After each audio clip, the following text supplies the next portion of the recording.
कि कुरुक्षेत्र लोकसभा सीट के अंदर जो नायब सैनी है, लोग उसको गायब सैनी कहते हैं। कुरुक्षेत्र में जब बाढ़ आई थी तो विदेश में अपने रंगेलियां मना रहे थे। इंडिया गठबंधन के कुरुक्षेत्र लोकसभा उम्मीदवार सुशील गुप्ता ने सांसद नायब सैनी पर कसा तंज, कहा बाढ़ के समय विदेशों में मना रहे थे रंगरलियां। इंडिया गठबंधन के कुरुक्षेत्र लोकसभा उम्मीदवार सुशील गुप्ता ने आज आम आदमी पार्टी के प्रदेश संयुक्त सचिव विशाल कुब्बर के कार्यालय पर पत्रकार वार्ता करते हुए सांसद नायब सैनी को गायब सैनी बताया।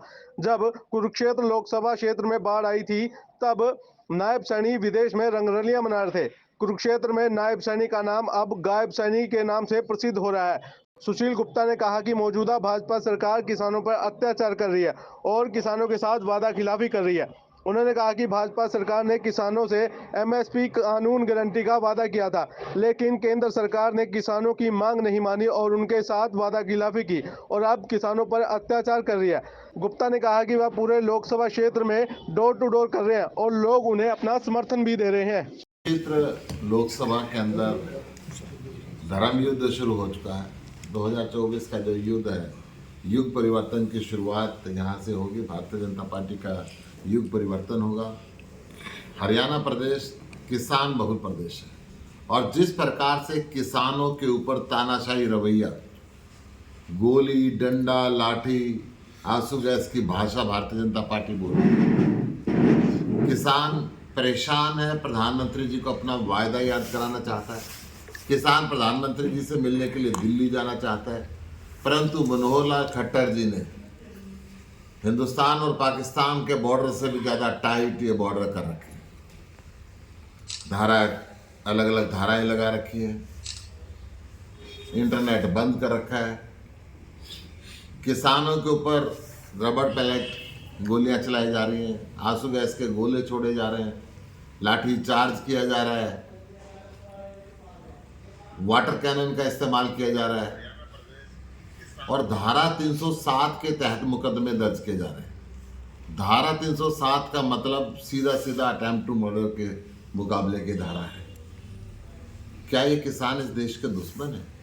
भारतीय जनता पार्टी ये जो भाषा बोल रही है, आज किसान शांतिपूर्ण तरीके से प्रधानमंत्री जी ने जो 3 साल पहले वायदा किया था एमएसपी की गारंटी का, वो याद कराने के लिए जाना चाहते हैं। परंतु खट्टर साहब कह रहे मैं जाने नहीं दूंगा।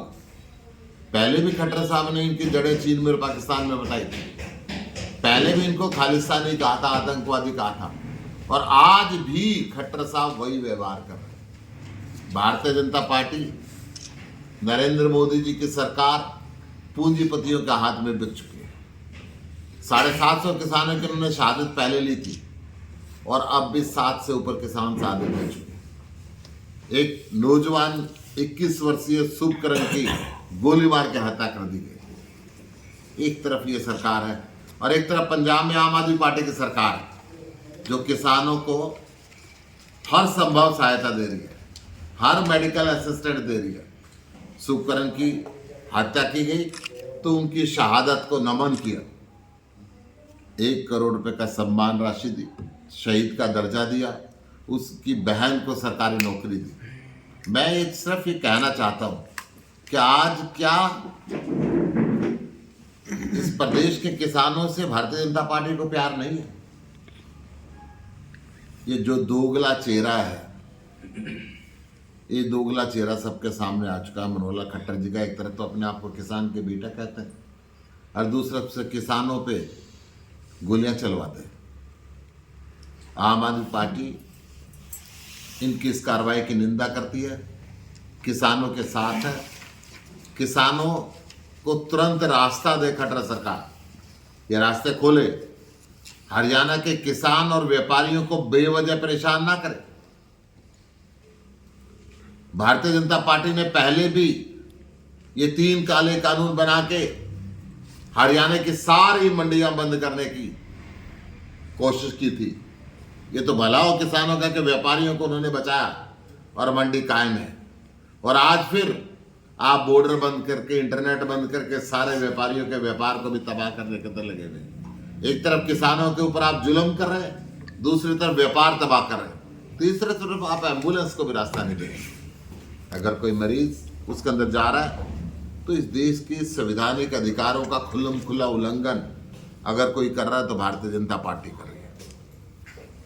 मैं जहां जहां जिस जिस गांव के अंदर जा रहा हूं, इस लोकसभा चुनाव में मैं कैथल के अंदर, कुरुक्षेत्र के अंदर और यमुनानगर, तीनों जिलों के अंदर जो 9 विधानसभा लगती है, 9 की 9 के अंदर मैं गया। 9 की 9 के अंदर किसानों की शिकायत है कि भारतीय जनता पार्टी हमें दुश्मनी ले रही है, हमारे ऊपर राष्ट्रीय सुरक्षा कानून के तहत मुकदमे दर्ज करने की धमकी दे रही है, संपत्ति कुर्क करने का नोटिस दे रही है, बैंक अकाउंट सील करने का नोटिस दे रही है, पासपोर्ट रद्द करने का नोटिस दे रही है, आर्म लाइसेंस रद्द करने का नोटिस दे रही है। आजाद हिंदुस्तान के अंदर ऐसा कभी जुल्म कभी हमने देखा नहीं था जैसा जुल्म भारतीय जनता पार्टी की सरकार ने इस प्रदेश में किसानों के साथ किया। और इस लोकसभा चुनाव के अंदर, इस कुरुक्षेत्र सीट के अंदर जिस जिस गांव में मैं जा रहा हूं, किसान इस बात से बहुत परेशान है कि भारतीय जनता पार्टी हमारे से कहीं ना कहीं बदला ले रही है। कहीं ना कहीं भारतीय जनता पार्टी को इसका सबक सिखाने के लिए भी किसान तैयार बैठे। आज यही कारण है कि कुरुक्षेत्र लोकसभा सीट के अंदर जो नायब सैनी है, लोग उसको गायब सैनी कह रहे हैं। लोगों के बीच में रहता नहीं है। सैनी साहब गायब हो चुके हैं। गायब सैनी इस कुरुक्षेत्र में उनका नाम प्रसिद्ध हो चुका है। कुरुक्षेत्र में जब बाढ़ आई थी तो विदेश में अपने रंगेलियां मना रहे थे। कुरुक्षेत्र के, कैथल के, रादौर के, पेवा के, अनेकों पुंडरी के, कलायत के, जिन जिन गांवों के अंदर मैं गया हूं, कहते हैं साहब पिछली बार वो आए नहीं थे, हमने वोट दे दी, मगर वो तो वोट लेने के बाद भी नहीं आए। आज भारतीय जनता पार्टी की इस क्षेत्र से जमानत जब्त होगी। कांग्रेस का एक एक कार्यकर्ता, आम आदमी पार्टी का एक एक कार्यकर्ता और देश भर के इंडिया गठबंधन टीम की जो पार्टियां हैं, उनकी विचारधारा रखने वाले चाहे चंद व्यक्ति हो यहाँ पे, परंतु एक एक कार्यकर्ता के अंदर बहुत उत्साह है। कांग्रेस के जितने भी एमएलए, पूर्व मंत्री, पूर्व सांसद, जो विधायक के लाइन में लोग लगे, मैं सबसे मिला हूं और सब ने बहुत आगे बढ़ के अभिनंदन किया, बहुत आगे बढ़ के स्वागत किया और सब ने कहा कि चुनाव हमारा है, हम लड़ेंगे। आम आदमी पार्टी के एक एक कार्यकर्ता के अंदर पूरा उत्साह है। आम आदमी पार्टी का कार्यकर्ता कह रहा है कि कुरुक्षेत्र के युद्ध के बाद युग परिवर्तन हुआ था, अब बीजेपी के युग का परिवर्तन होगा और यहां से एक नई शुरुआत हो। अच्छी डेमोक्रेसी का सिस्टम यहां से चलेगा।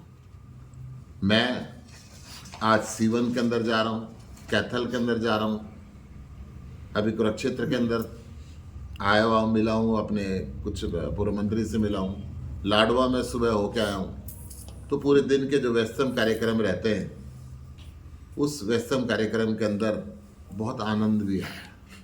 जब लोगों से मिलता हूँ तो इतनी पॉजिटिव एनर्जी यहाँ पे मिल रही है, वो कमाल की पॉजिटिव एनर्जी है।